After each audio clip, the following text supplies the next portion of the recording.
attack. It was enough that she was recalled for no reason, at least no good reason. But we saw today witness intimidation in real time by the President of the United States. Once again, going after this dedicated and respected career public servant in an effort to not only chill her, but to chill others who may come forward.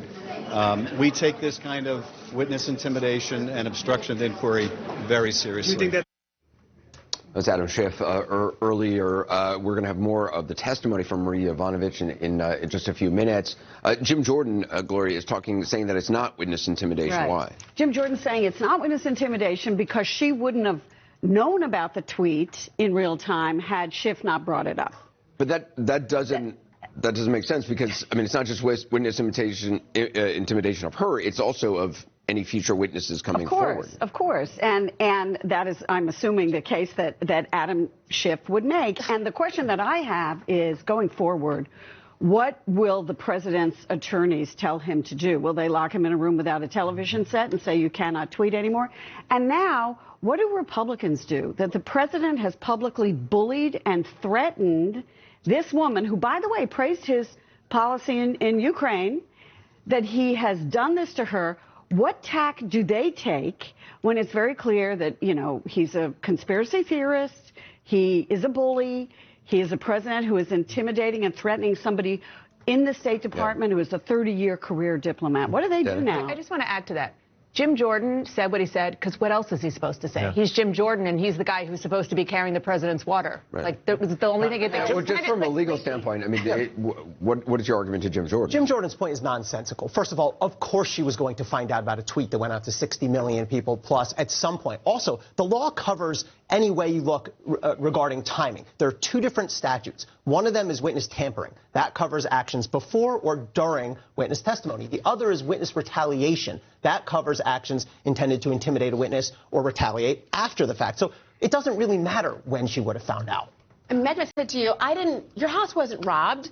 You didn't know, you weren't there at the time that it happened. Well, Jim Jordan, that's how really you said nonsensical. I'll use the word stupid. His actual argument is because the idea that if they hadn't told her about it, she wouldn't have felt threatened. Well, what happens afterwards? Because while the cameras go off on her, guess what? She has to go back to living her life. The same person who have been told by corrupt Ukrainians to watch out, now she knows she has to watch out because people who may be sycophants or minions of the president or somebody who might be crazed in some way also takes issue with her testimony. That also speaks to why Adam Schiff, I think, had to come out and talk. Although we're talking, I don't think there was always the best policy to, in real time, address it in the hallway, Adam Schiff. But the reason he had to is because he knows full well tomorrow there is a testimony from somebody. Next week there will be people who are watching to figure out, listen, do you have our back? Is there any protection, or is it just for the camera or the sake of the democracy? Will I be protected? I just wanted to say, to add to your point, this isn't a game.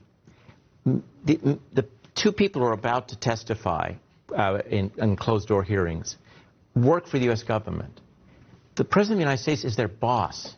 Can you imagine your boss tweeting in an intimidating way publicly? I mean, it wouldn't, for most of us, that wouldn't be done on Twitter. But the fact is, don't forget that the President of the United States is their boss, and he is now intimidating them publicly. And it's not just retired people. These are people who are working for us, are not political. They don't play political games. Maybe the president thinks everybody plays a political game, but these are people who work for him because they work for us.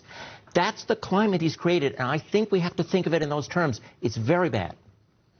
I just want to add to the broader point and just kind of take us behind the scenes on what has been happening that hadn't happened for the 3 to 4 weeks before when this whole thing broke, which is Republicans on Capitol Hill have felt since the White House added a war room and added a person who's in charge of that they finally have a clear message, a clear line of communication, and a clear message to keep, as you said, Scott, the status quo. And the reason why our friend Scott looks like he just got punched in the gut with this tweet is because this tweet undermines it. And this is a story of the presidency, that as much as their communicators try to, hang on and devise a strategy, it can get blown up in an instant with a presidential tweet. And that's what happened. And you saw the example of that. Elise Stefanik at the top of the hearing, Republican Congresswoman, attacked the chairman right? Not the witness, attack the chairman. This is partisan. You're not giving us our rights. The Republicans are trying to keep Republicans from breaking, so you make it partisan. You keep everybody in their tribe.